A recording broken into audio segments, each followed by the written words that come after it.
Tu ja som zastanca tej autenticity. Pokiaľ je náš sused naozaj v ťažkej situácii a kedy časť jeho územia zabrala iná krajina, útokom, na ktorom každodenne na fronte umierajú vojaci, aj civilné obyvateľstvo, tak je našou povinnosťou svojmu susedovi pomôcť. Aj humanitárne, ale aj technicky, pokiaľ máme k tomu ešte nejaké zdroje a vieme pomôcť posilniť aj obrannú schopnosť tejto krajiny. Tiež by sme sa obracali na svojich susedov a priateľov, aby nám pomohli aj v oblasti vyzbrojenia našej armády alebo dodania zbraní, ktoré by nám boli už buď zničené, alebo by nám dochádzali zásoby.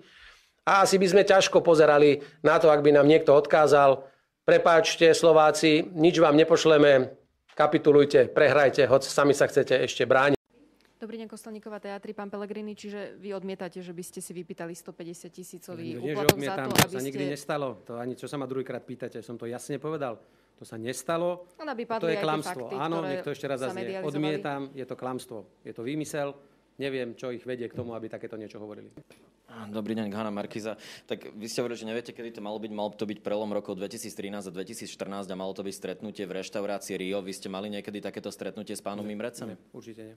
Určite nie. Rozpráva o tom aj Michal Suchoba, to už sú dvaja ľudia, obidvaja spomínajú rovnakú sumu, on spomína aj detaily, že to malo ísť cez pána Výboha, mal mu to priniesť nejaké fľaši od šampanského, krabici od šampanského. Viete si teda predstaviť, že ako je možné, že obidvaja o tom rozprávajú, obidvaja spomínajú rovnakú sumu? No, prečo to robia, to neviem. Ja som sa s pánom Suchobom určite nestretol vôbec. Nie, to ani som s ním neriešil to nič, ani nikto netvrdí. Tak poprosím, lebo ja som sa s pánom Suchobom nestretol. Áno, tam tej sejskej výpovedi je povedané, že ste to odmietli. S kým sa on čo stretával, to je jeho vec. A vy z čoho čítate, pán redaktor? Ja tu teraz čítam článku na Aktualitách. A títo majú skade, keď oni presne vedia, čo povedal Suchoba. Ja to neviem.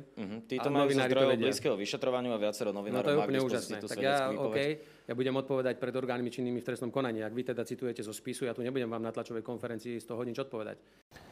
Ja sa riadím tým, že aké dáš, tak také dostaneš. Takto sa mi to zatiaľ v živote vždy aj pozitívne vrátilo. Páči, budeme radi, ak budete pozerať ďalšie rozhovory. Máte pocit, že sú na Slovensku gejovia a lesby úplne rovnoprávni? Nemyslím si, že... Ale je pravda, že pravdepodobne sú oblasti, kde možno bude potrebné do budúcna nejakým spôsobom riešiť tieto veci. Určite sú asi oblasti, ktoré prirodzene vychádzajú na povrch a ktorými sa asi do budúcna bude musieť štát, ako je Slovensko, vysporiadať. A robia tak aj okolité krajiny a my nie sme samostatný ostrov, ktorý nemôže vnímať to dianie okolo. Takže z toho pohľadu si myslím, že je treba o tých veciach hovoriť a určite si myslím, že budúcnosť bude aj o tomto a o týchto témach. Keby o 3-4 roky niekto schválil registrované partnerstva, budete to vetovať? Neviem. Ale keď to rozhodne vláda, vetovať to môžem, o 15 dní to bude schválené zase. Tak uvidíme, možno budete stále predsedom parlamentu. Môže byť aj dobre. Poďme teda na to. Keby ste boli prezidentom, podpísali by ste registrované partnerstvá? Ak to nebude väčšinové želanie spoločnosti, tak nie.